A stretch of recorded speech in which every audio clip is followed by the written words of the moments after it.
Ano poku are no mawano. Asante kotokono no. Soni ebedi akwa aboabo. Etione tone sakra aboankwa. Yadi etiribeto. Yede munyina sebrendo nyina munya daje na mohweye. Enenso yeda foforo tweda mbonyonkopon de amaye. Enti se dedi kan hye mo bose. Yetena se bia na yede. Sebe son sebe nyado. Eye krobia refi asante kotokon no Otumfour se tuto bibio. Tweda mbonyonkopon de ne domo eye asante ma na wonfa so de so Ghana so no. Nimfie edunu no mafidida no. Eye hye bose yetena se a de anam euro so ama mining saka no so ye de ba besomo midi e de ma me fozia kai so subscribe no share ma fofo so enyi bi hwe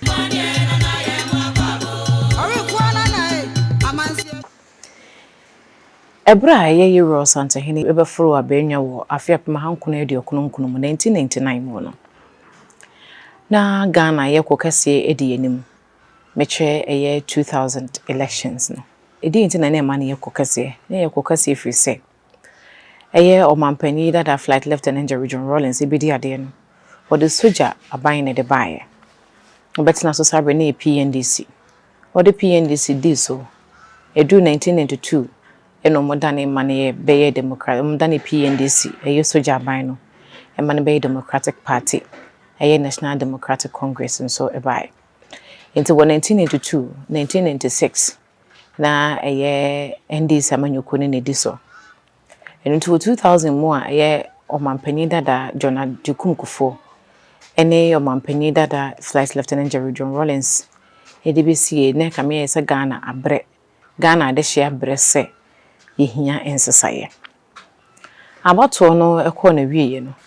na MPP ene na edin kunim MPP nkunim di no mu echi no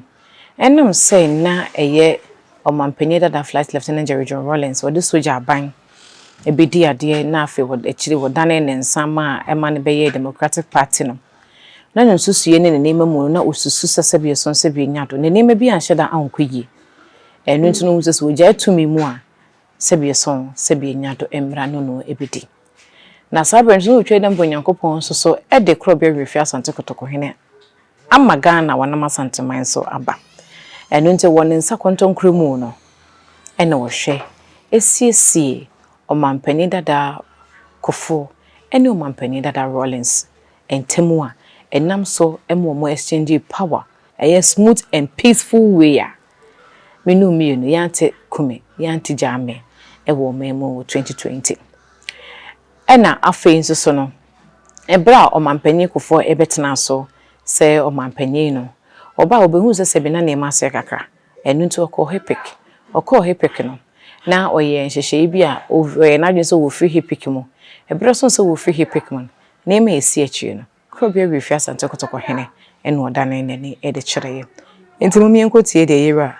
eye omampani dada Kuffour e kan fa eye yera ho ne meto so me be the president no na hipik ya hyehyɛ ya bibia wiase enke Ghana sabi yesika sam ngahwe ase no ye kukuru ya hu ye na last minute no na kasa ibasa ankofobia wuram media metia menim se o ya wie hipik ye ko last minute manya message say hey o hipik no aso wie no asem bia piem wo World Bank ni IMF ho ya be ya asem e bebogu ba yiram hey we dey mending adwuma ye be fie mienu komiensa enim se ya tutu sikasemi na wi na naso obakọ America obekram na de anyam so be no na eseso ode na nadwame hin ko ne na ekro se kwa den se no agya na nadwame echi ntimeti ho ame me kwa ben me faso a kokoko castle mi ko bi opana na nadwame na fe na kamse metua Otumfour ho ne ade msenana na mzo no so mani ma no sa asem dam so otina se na me dia mani no se okwa nso kacha na se kwan bia obefa so ama World Bank president wa hunu me kura wo mu omo hu na sanse she ya she abra ko du di ntimi hwe mani se mbe de chana kacha na dwaben se na dwaben ni wo free me office no asem no se na musi edrufa no na sabio na wono susu ni midifo pa wa ntwene anka so obekwa koduru America sa na one opem so akokasa ofrim officer na ofafo akwa report masate na minimum oh I need a viva telephone call nana Otumfour phone wafana sami na jamka na samre no na wofense no sa one no ento ade phone ma wofense na mkasem na che Mr. Wofense ampara panyin say all right yeah na anu ne ade free hepik mu ihwe mu din na se ade anyame ne nsa wo mu nti media mu so Otumfour no nyame no na bre santiman ya no de sum Ghana men na and kwan bebre so a Ebra mampanyine Kuffour ebeso mayimfie wotwe wie ya wo kro no o mampanyine dada Mills ebedi ade se Ghana mampanyine na bedi echi nso so ene o mampanyine dada John Dramani Mahama sese wosa etu franka ede ama NDC amanyuko no o kire se enin na wotwe a abra eyo mampanyine Mills omma krobe refia sante kotoko hene na so ene ne medwene o man hu enkomo eno zo chemu se bra won so bedi ade se Ghana mampanyine no obedu mebe na mu ayedin pa na Ghana hia se won kope bosia eno zo ba eye ewra krobe refia sante kotoko hene ho e de betu nanimu enimpo oba onimpo wo kire se na nye sa nkomo na no de nam nenso ba ya wa ye ba tanti ohun se bibi ha ne ba no obusa no o kire mu kire no o ka asem ne kire no ade chen ya no ne no foro wiem hyen ene ne ko ye English abrochimi mu a ekohwe ya ma bosia Ghana yensa ekan nti momi entie de mampeni dada Mahama ekafa eye krobe refia sante kotoko hen ho ne emra. Now we started talking to the IMF and they were stalling the program and extending the discussions, negotiations. Created with free version for non-commercial use. Another day to meet about a month away. Meanwhile, it was critical to get this program locked in as quickly as possible. So one day, one of my frustrations, I was in Kumasi and I went to see him. And he asked me how things were going. And then I explained to him what was going on, you know. And then I remembered that, you know, he had quite some good friends in high places, you know. So I just said, can you intervene in this thing? I know Jim Wolf is in it from. Can you know, get him to speed up these negotiations for a program for us? And he readily accepted. And because of that request, he got ready. He called Jim Wolferson. He took a flight. He flew, met him. They went together to Washington. And Jim Wolferson took him to, at that time, the IMF director was Madame Lagarde. Yeah. And they went and saw her. And after the meeting,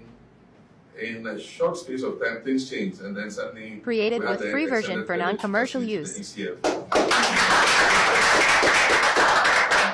That is the program that turned the economy around, you know, because I'm proud that under that program, in 2016, you know, almost for the first time in our history, we did zero central bank financing of the budget. We didn't take one single cedi, you know, from the central bank, you know, and then we handed over, you know, to the new administration. So as for Otumfour, I mean, I could say so many things about him. I mean, of course, you've talked of. Thank you very much for the honor. Ebra dagbon hon sensem sori ya na abudu andani abudu ni andani entemwa ebra ye wo hen kese wo dagbon na no matan konya asase ewu ya ye bi enam so emantinu ahyew enne de ekoso wo memu koso no eno eye krobe refia sante kotoko hen enensa so enne nam so madagbon asumdwe ba dagbon enne ye nye wo hen kese wo dagbon na no matan konya asase obia ete hwa sebi so sebi nyado wodi ne kwi na enam sa dagbon sensemi hu no o mampanya wodi kan anasa o mampanya dada Flight Lieutenant John Rawllings ono so boy yura o santehina baso e che ne modern bone niema pa wayede ama wo mai yenkoti de ensama yura Flight Lieutenant John Rawllings e kafa e ye krobe refia sante kotoko hin ho niema no Wabomodin, I'm a Zandivo,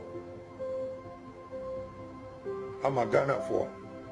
I'm a Yemianum Gabon for, to have gone as far as you did, the sleepless nights and all the time you spent assisting our government. I think I should also use the occasion to say a big thank you on behalf of our people, and especially the Ghanaian people,